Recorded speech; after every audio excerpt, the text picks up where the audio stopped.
Heinrich von Kleist. Yeah, I read most of Let's that. talk about Heinrich von Kleist for a okay. sec.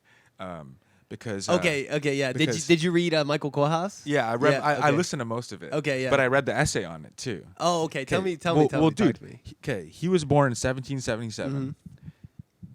He murked himself in 1811. Yeah. Did you know about this? Yeah. Okay. With the pact. I with the kind of woman. know about from the biography, like just a Okay. short bio. But what happened? I think he He was sick. I think he was real sick. No, there was a woman he liked who like they thought they were friends, and like in their letters they had no like evidence of like, oh, this is maybe, I don't know, Yeah. relevant to the earlier stuff, maybe not. And I think she was dying, Yeah. and from evidence they were just friends. And then he like double suicide. Wait, so it was with him and a her. girl? Yeah. Oh, But she was like shit. already gonna die. He was like, I'm out too. Really? At 1811, at age 34. Wow, that's so young. Yeah, it's so young. And so he was in love with her. Is it speculation?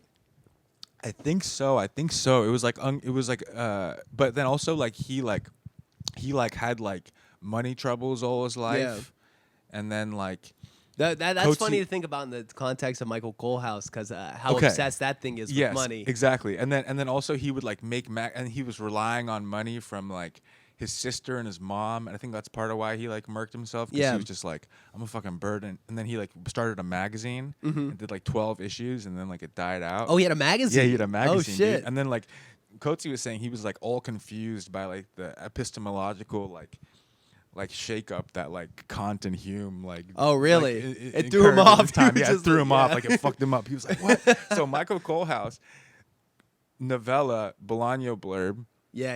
And Dude, Kafka. and Kafka. Yeah. Dude, Michael Kohlhaas pulls up. He yeah. You want to tell it? No, you go Okay, ahead. I'll start it. Okay, he like so he pulls. He's trying to take his horses somewhere. He's a trying to horse sell trader. them. He's trying to sell his Yeah. horses. He's a horse trader, and he dude, bro, I was dying. I mean, this is Yeah. a fucking crazy Yeah, novella. it is. And he pulls up to the fucking customs place. Yeah, so he's trying to cross the He's bridge. trying to cross the bridge, trying to right? cross the border. I think. Yeah, Cross the and all of border. a sudden the guy goes, I think he's trying to go to. The guy goes, yeah. Yeah, you need a pass. He trying to go under the Holland Tunnel, dude. Yeah. He goes, yo, where are your papers? And he And he goes, goes, bro, yeah. I've done this 17 Yeah. times. You guys never check my papers. Yeah, this is about the southern border. Yeah. And he's all, well, you're not coming in the 18th time. He's like, bro, come on, chill, just be chill. And he's literally going like, I'll get it. Like, just tell me Yeah, what to do and yeah, I'll get yeah. the pass. Yeah, it is kind of. I can see why Kafka likes it. Yeah. And then basically, what they just yank his horses from him. No, they take him. He goes to this like castle. It's like Yeah. the guy's called the Junker. There's kind of like terminology there that's kind of Yeah. obscure of like who the people are. There's Yeah. weird hierarchies. But it's a guy and he's in his castle and this guy's with all his boys, right? Yeah. And they're fucking with this dude because Yeah, they they're- seem like yeah. young and like Yeah. they're just boys and they're Yeah. drunk and they're fucking with this dude and says, okay, like you got to leave your horses here. Like That's you can right. go on Yeah, we'll take care of We're them. confiscating your horses. Yeah, Yeah, but you for go now. on and then you come Yeah, back and you come can back, get your yeah, horses later, and they're like, "I'll take the fucking brown one. Yeah. Like, I'll take this guy." And they're the best horses, dude. He took such good care of them. He fed them well. Yeah, they're his best horses. He leaves. He comes back. The horses are fucking. The scrawny. They're scrawny. He's like, "What the fuck did you do to my horses?" He's so bro, mad. bro. What are you talking? We didn't Yeah. feed. We forgot to feed him. Someone needed to like till the fucking soil. Yeah, So, they put him to work. Yeah, They we put his him to poor work. horses and to his work. horses are fucking skin and bones. Yeah. And he's like, "What the fuck?" And he's all, "Yo, fuck this." And he just spazzes out. So he goes wait. home. Yeah, so he goes home and he tells his And- wife. Yeah, he tells his wife. Well, he's like, "How much is we got for our farm? We're Yeah. selling everything. Yeah, we're baby. selling everything. Yeah, we're selling the." And she's like, hey, let's calm down. Like, I'll Yeah. go and see the fucking, the local fucking bureaucrat. Yeah, I yeah. got an in with him. Like, I know Yeah. his wife, and I'll take Yeah, care of yeah, it. I'll take care of it. And she tries and fails, right? No, yeah, because she goes out there and Yeah. she gets too close to, like, it's guy's Yeah. like the fucking president of the fucking Yeah, region. yeah. And a security guard, like, hits her in the ribs or something like that and kills her. Like, Wait, no. Oh, he kills her. Yeah, he but kills his she- wife. But she gets sick or she's dying. yeah, because of Yeah. the blow. Okay, so he And he doesn't know totally what happened. Yeah, he gets yeah. it like secondhand. and she's dying, and he's all trying to read the Bible. Yeah. To her. Did I miss something? No. Yeah, He's she's all dying. Yeah. and he's trying to read the Bible to her, like to like calm her down. She's like, "I'm about to die. Give me the fucking Bible." Like, Yeah. She just grabs the Bible and she starts going like this. He's like, what? Oh, yeah. And then she yeah, finds one yeah. page and it's like, forgive all your enemies. Talking about forgiveness. Oh, that's right. She goes, I forgot about that. And she goes, part. forgive all your enemies. And then she drops the Bible and dies. Oh my God, that's right. Wait. And he's wait, like, what's the what exact the verse? fuck? And he gets Wait, more that was pissed. crazy. He gets more pissed. Well, then he goes like fucking Then OD. he says, yeah, what did he say? he goes right to the fucking castle, the guy who pranked him or whatever. His name is, I wrote it down. It's in my pocket. The Junker, yeah, the No, Junker. it's a squire, Squire von Tronka. Oh, okay, That's yeah. one of his main ops. He got a few ops, right? Yeah, I mean Squire that's von his Tronka, first dude. op, Yeah. right? So And what does he do? He just he goes there and he gets like a little band of people, right? Yeah, and he goes there and he fucks the place up. Yeah, he yeah. kills all Yeah, those he guys. pulls up, he burns the he castle gets to his the strap. ground. He pulls up. Yeah, he burns. He's like, I'm taking all you motherfuckers down. And he was like a nice guy. He didn't want to do that's how it starts anything. out. He was the nicest guy. Anyone who met him, he would have thought he was the nicest guy. And then like the other side fucking squads up too, and they start putting a hit on him. I was halfway napping, and he was going on and on in the audiobook. He's still Did like. you get to the part where Martin Luther comes? Oh, I love that Oh part. my That was so God, funny. dude. Martin Luther's letter is so funny. Yeah, and then when he pulled up on Martin Luther, did you get there? Yeah, Dude, that was wait. he pulls I up gotta, on Martin Luther. That letter to Martin Luther And, was and from Martin Luther. Yeah, was Martin so Luther writes a funny. letter like, this Oh man. wait, I got the letter. Wait, Yeah, I'm gonna this read the letter. man. He goes, Kohlhaas, you who pretend to have been sent by him on high to wield the sword of justice, by what right do you, in your audacity and the madness of blind fury, dare disseminate the very injustice you claim to oppose, but which you yourself embody from head to toe? Simply because the prince elector to whom you are subservient denied your appeal in a dispute concerning a paltry possession, you rise up, desperate man, with sword and fire, and like a wolf in the desert, attack the peaceful community he is sworn to protect. You who with your crafty and fraudulent declaration lead the people astray like the devil, misguided sinner, do you really think that you will get away with it before God on that fateful day we all dread in our hearts? Martin Luther is dreading the day where he sees God. Wow, that's even him, like, because he's so pessimistic and fucking grim, right? Damn. How can you maintain that you were denied your right? You, who after your first frivolous attempts to seek redress came to naught, just dropped everything and egged on in your seething breast, gave yourself over heart and soul to the base urge for revenge. Do you bow to the authority of a docket full of court clerks and consuls? Your earthly destination is the rack and the gallows, an eternal damnation in the great beyond for your godless misdeeds. Wittenberg, etc. He ends at Martin Luther. and then he pulls up to Martin Luther. Yeah, he pretends he's someone else. He finds his office. He like busts into his office, and he's like, yo,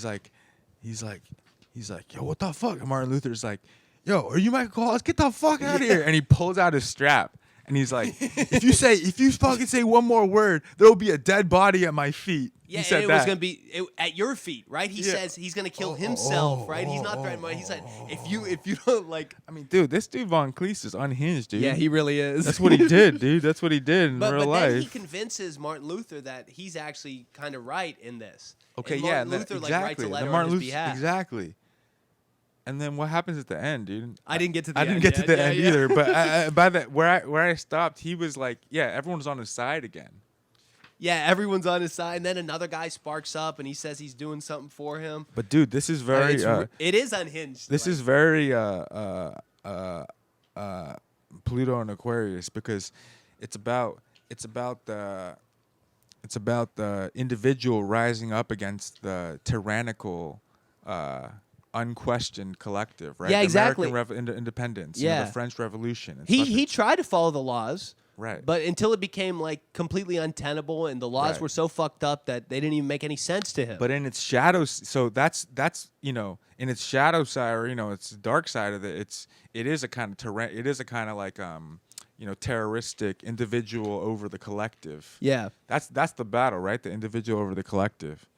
Well, he kind of makes his own collective too, right? Because he gets that little army going. He and- does a. So you always French need a Revolution, collective. dude. He does an American independence, dude. Even when you're, and this is funny too. What's like, going on 'cause right this now is in this country, 1810 This is 1810, so this is right 1810. after the American and the French Revolution, right? So right. so everything, all of that is in the air. Wait, but yeah,